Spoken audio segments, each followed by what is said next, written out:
Welcome back to another episode of the Girls Stop Playing podcast. It's your favorite homegirl, Coriel, here to encourage you to stop playing with your potential and start working for what you want in life and in love. I am here to bring you the information and the conversations to help you make the money and get the honey. You can have it all as long as you are willing to work. And today we have a special business spotlight episode where I get to introduce you to a bomb Black-owned, woman-owned business and the brains behind that business, Letitia Stiles. So, Letitia is a speaker, author, coach, and online marketing certified professional. She's the founder and CEO of You've Got Clients. That's trademarked, y'all, so don't play with it, okay? She's the author of the forthcoming book, Assume the Throne, 4 Steps to Unlock Your True Identity and Power as a Leader.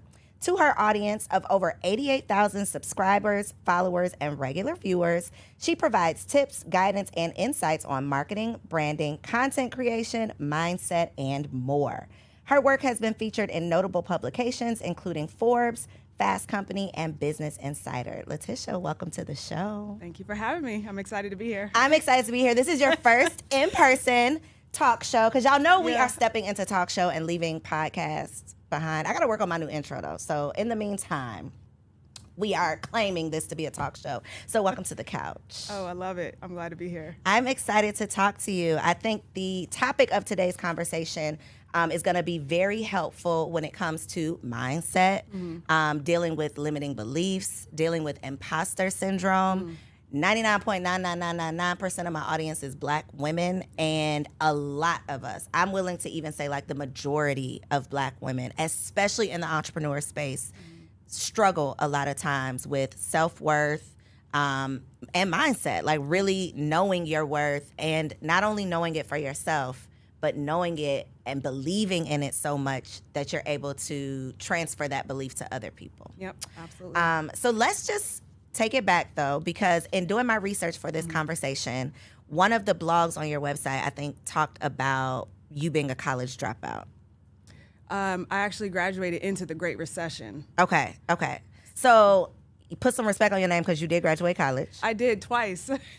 Am I tripping? So I had 2 degrees, but I couldn't get hired. Got you. Okay, Yeah. okay. So talk to us about that experience, because these days, the conversation is coming up, and I know you're a mom, so I do want to ask you about like your belief in college and like the path that you want to send your kids down. But with so many of us coming out of college with no opportunities, or with opportunities that did not add up to what they needed to add up for that debt to make sense, that's a big topic of conversation. So tell us about your experience. Yeah, so honestly, when I graduated the very first time, I got a Spanish degree. So it was because Girl, what was you gonna do? What was you gonna do with it? What was your, like, if everything had worked out, what would you have done with your Spanish degree? I didn't know what I wanted to do with it. Gotcha. I still didn't know. I was forced to choose a major. So when I went to my counselor, she said, okay, you're coming up on your sophomore year. If you don't choose a major, you can't continue in college.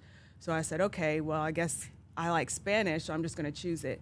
And I think that's kind of been a recurring theme in my life, which is I've never really fit into a box. I've never really fit into any sort of predetermined path, and I've always been essentially trying to choose my own path. So after I graduated with the Spanish degree, I just started working in retail because I was already in retail. So I ended up, working full time in retail, and ended up going back to school for a more traditional degree. So I went back to school for a master's of accounting and realized I didn't like accounting at all, but I enjoyed the finance class that I took. So I ended up getting a finance degree. Got you. So much better decision, not the right timing. Okay. And when I graduated, we were right in the middle of the Great Recession. I had a finance degree. I didn't have any work experience, and I ended up delivering sandwiches. So I was working at Jimmy John's. Actually, it's right down the road from here. Wow. Working at Jimmy John's, I was delivering sandwiches to buildings that I felt like I should be working there. And I always had this sense of there's something more for me to do. There's something more that's out there that's available for me, but I just didn't really quite know how to work it out. And I was living at home with my parents. I overheard my mom on the phone with a relative, and she said, I don't really know what Tisha's doing with her life. She's got 2 degrees, but she's not using either one of them. And Mama so be telling our business on that phone, don't they? Oh, they used to grind my gears.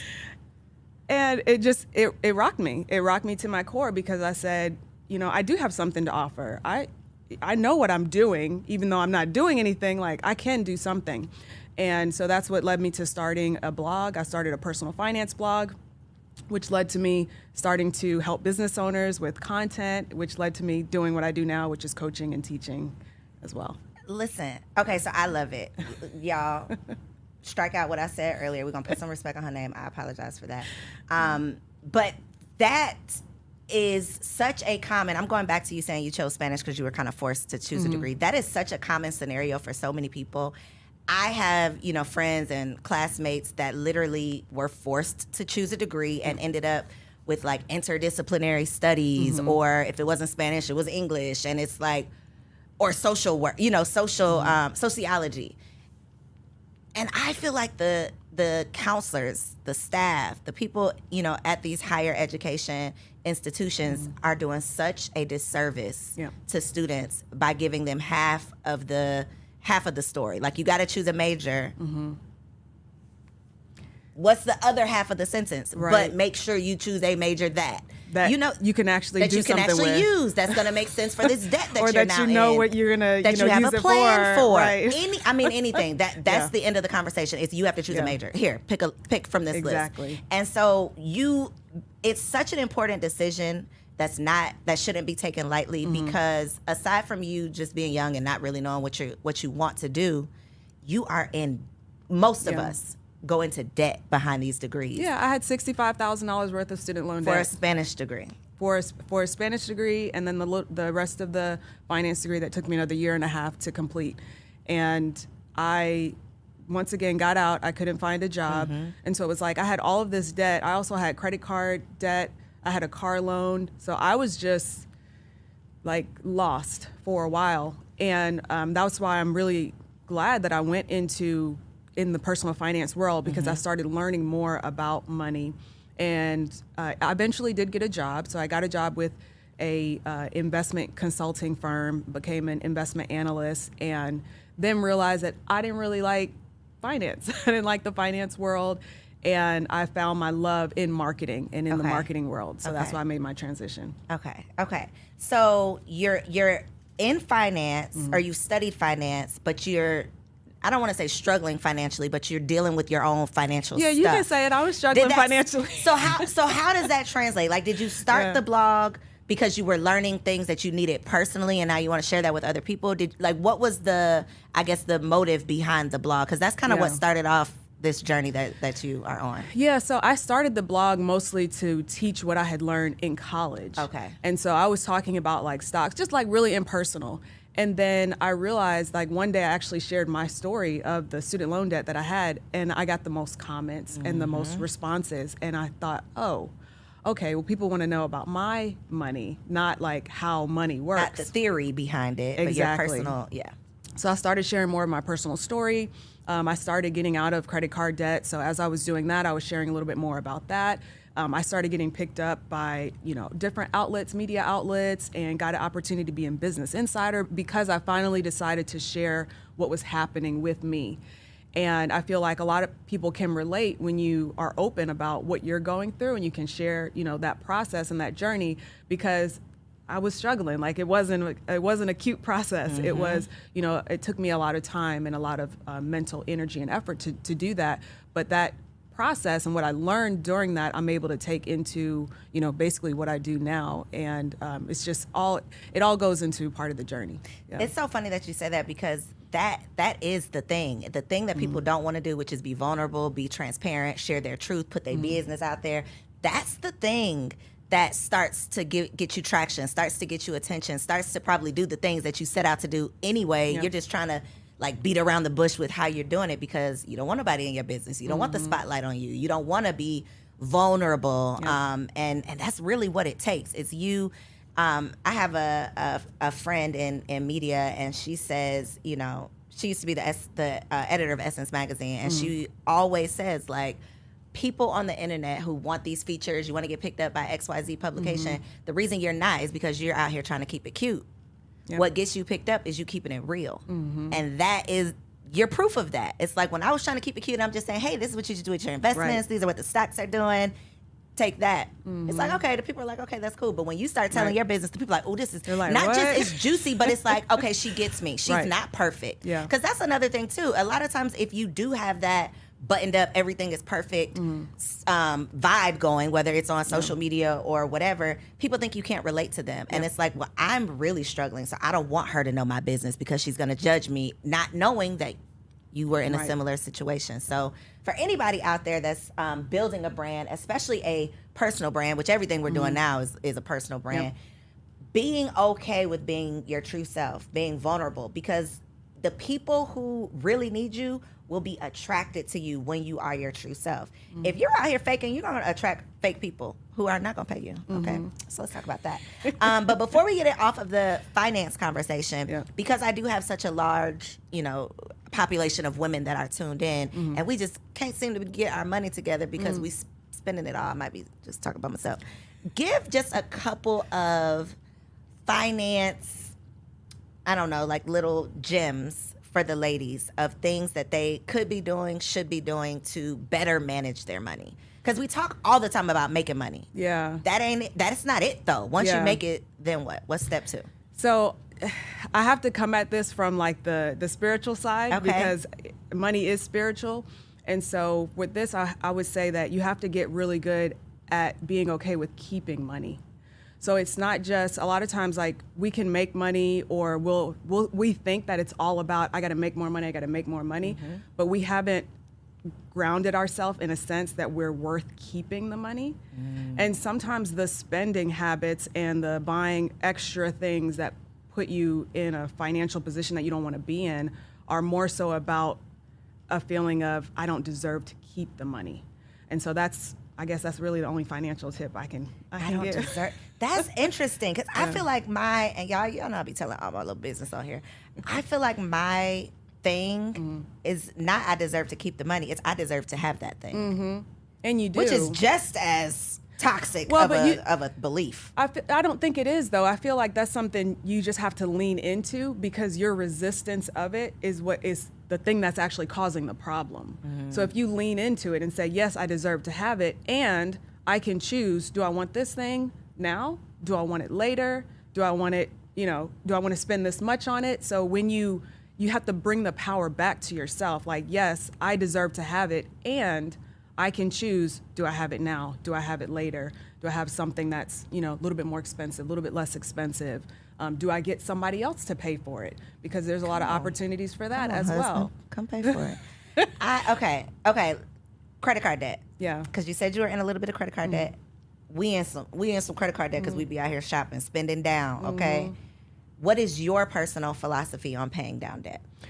So I feel like with personal credit card debt, which is what I was in, I had $22,000 worth of personal credit card debt just from buying this, that, the other, all sorts of things.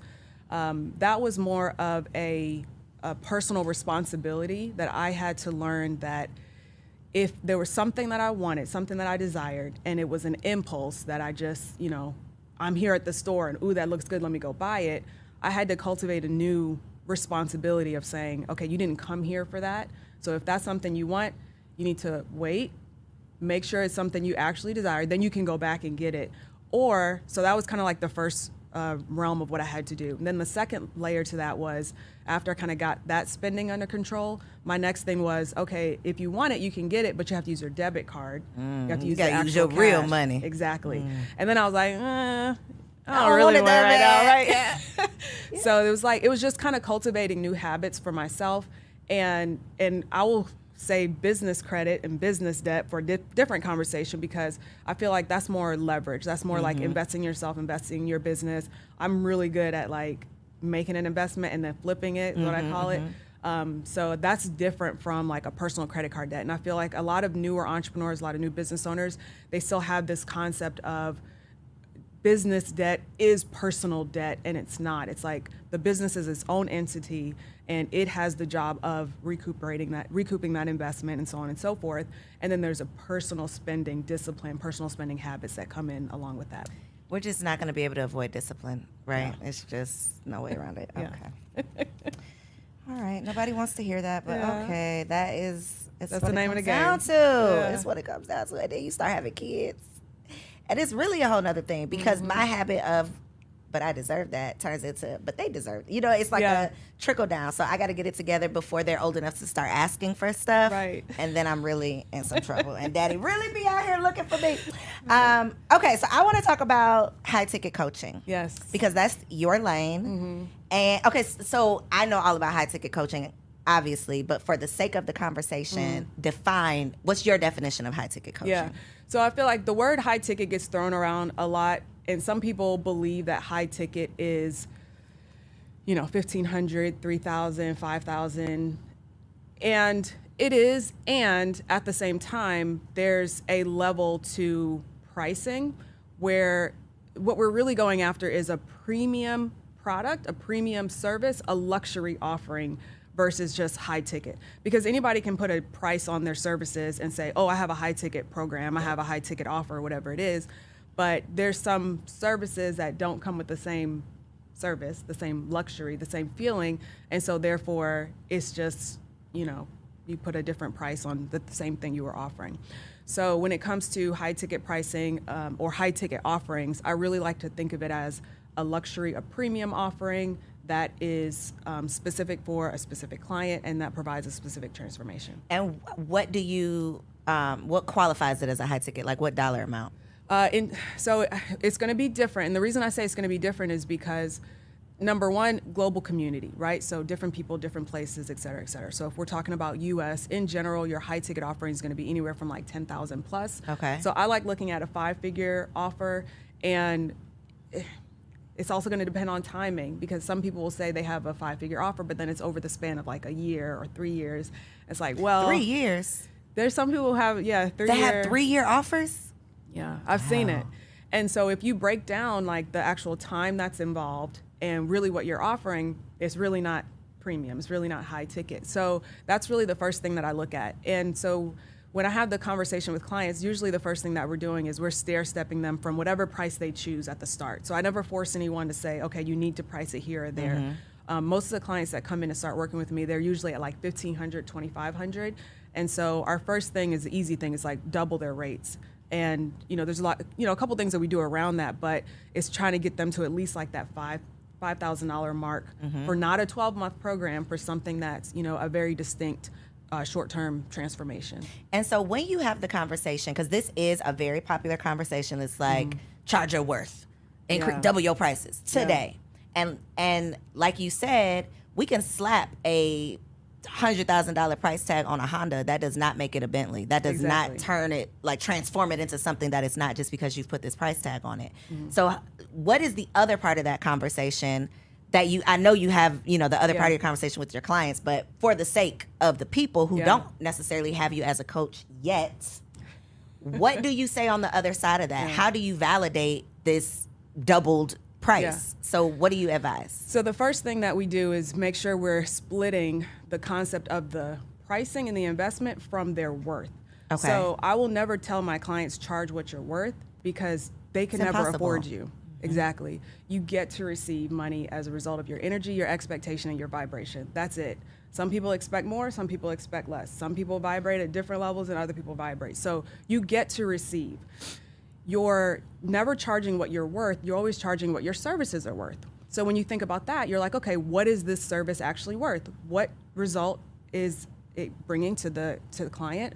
What's the transformation? How does their life change? What other areas are affected by this? So we go through this entire process to really determine what are the tangible changes and outcomes, what are the intangible changes and outcomes.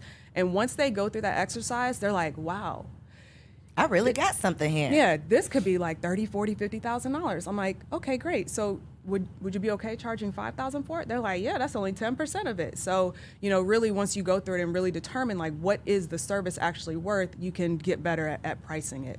So, okay, part one, you need to increase your prices. Part two, let's really look at the transformation we're providing and see what the value is that we can attach to that.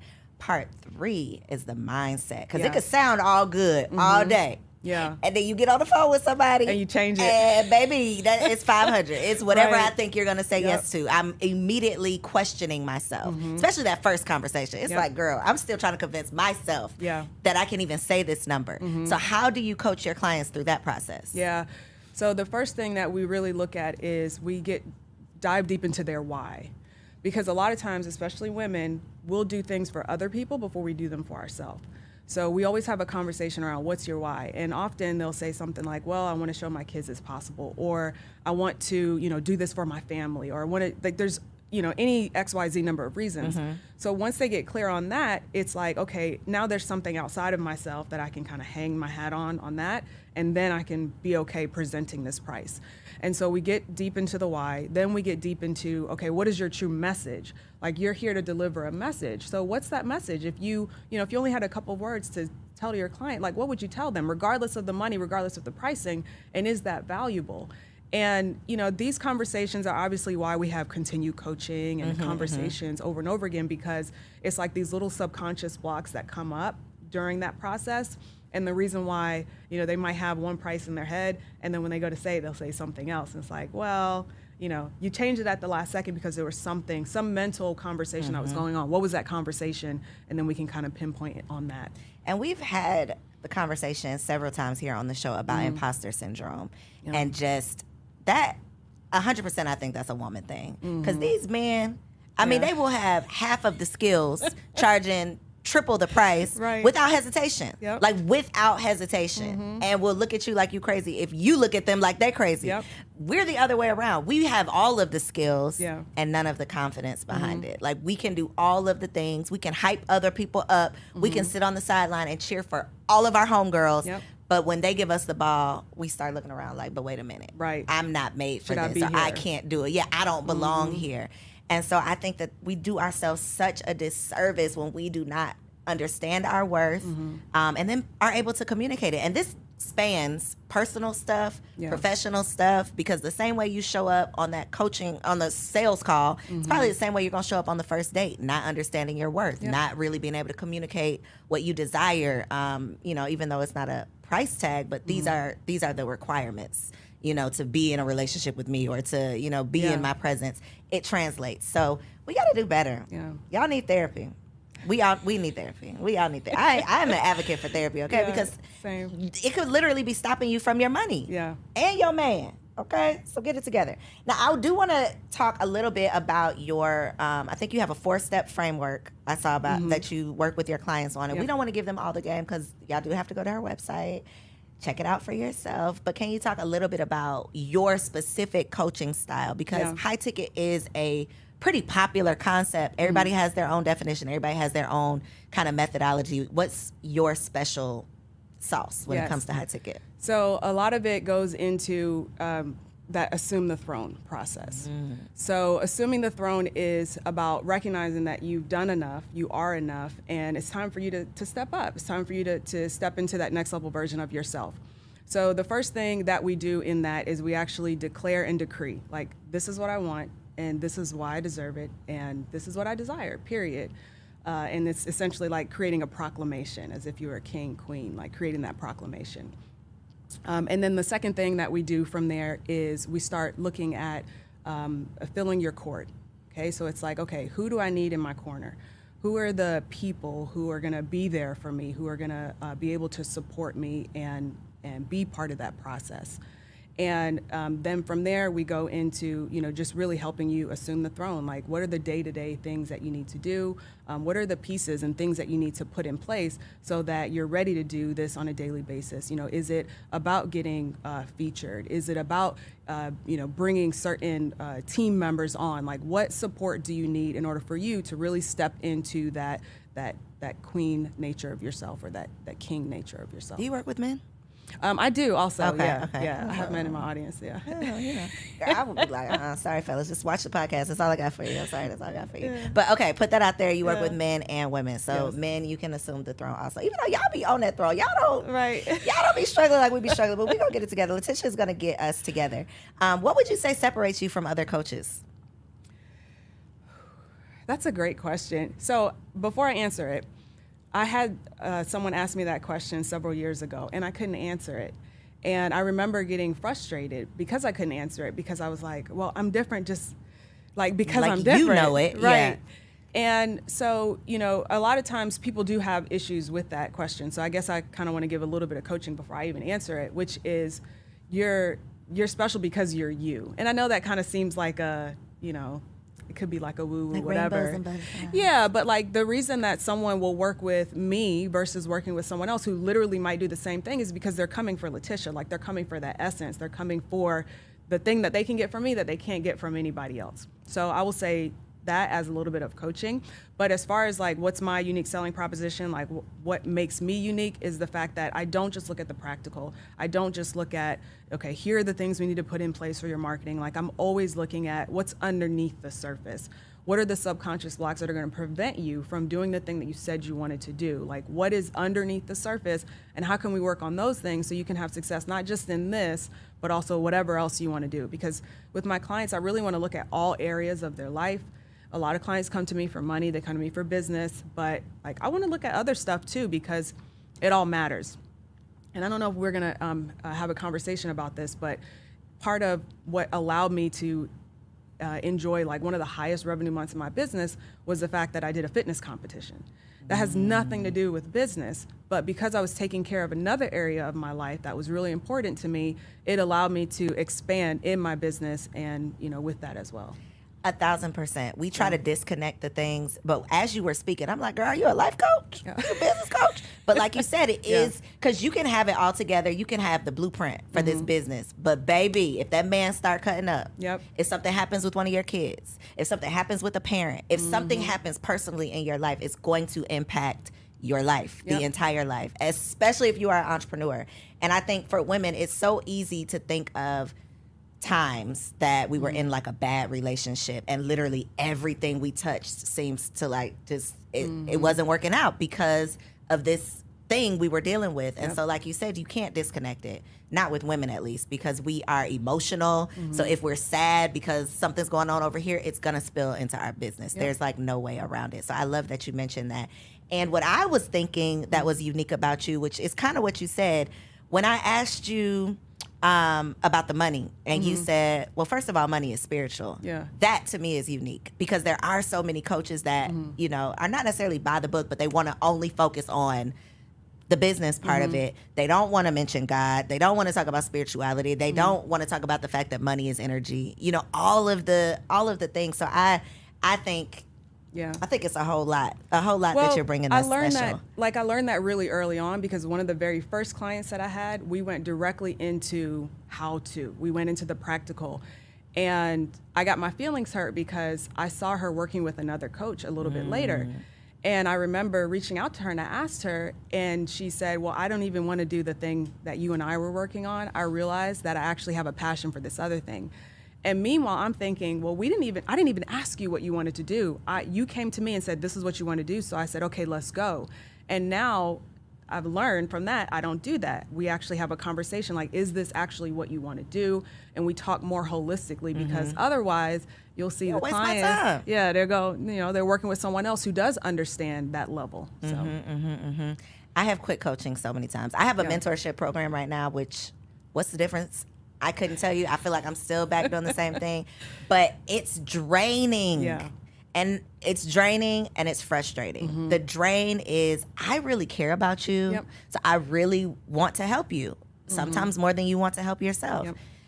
And I can't do certain things for myself because I'm focused on trying to help you. How do you balance that part of it? Like, how do you still build your business when you have, and I don't know what your capacity is for the clients, but you have 5, 10 other people who you're working to build their businesses too? So I'm an empath, and I'm all about, I'm giving back the energy that I'm feeding off of.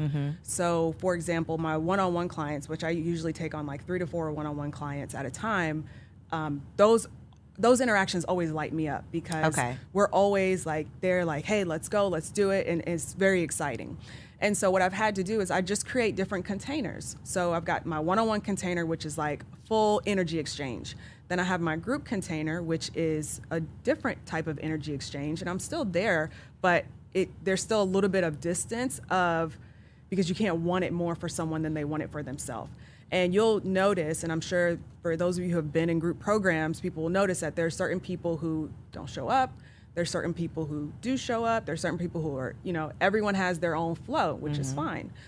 but there's just different containers for everything. And then obviously I have like DIY, like courses and things like that for people who just give me the information. I want to make passive income, you know, whatever. Just give it up. Yeah, just here Okay, you go. so you don't drive yourself crazy because you put people into different containers. Exactly. You have figured it out, girl. Okay, got you. So I do want to talk about your course. We linked it down below for the people. Look into this camera right here and let them know like what they can expect from the course. I know this little baby is a part of what you have, but let them know what they can look for. Yeah, sure. So the 7-Figure Messenger 3-day intensive is a live program. It's a 3-day live program, and essentially it's virtual. But essentially what we do is we go into determining what do you actually desire. So every client gets a copy of Dream, Decide, Do, which is my manifestation goal planner, and it's really like setting the foundation of what do you desire and what do you want in your life and how does that show up. So we start with kind of going below the surface.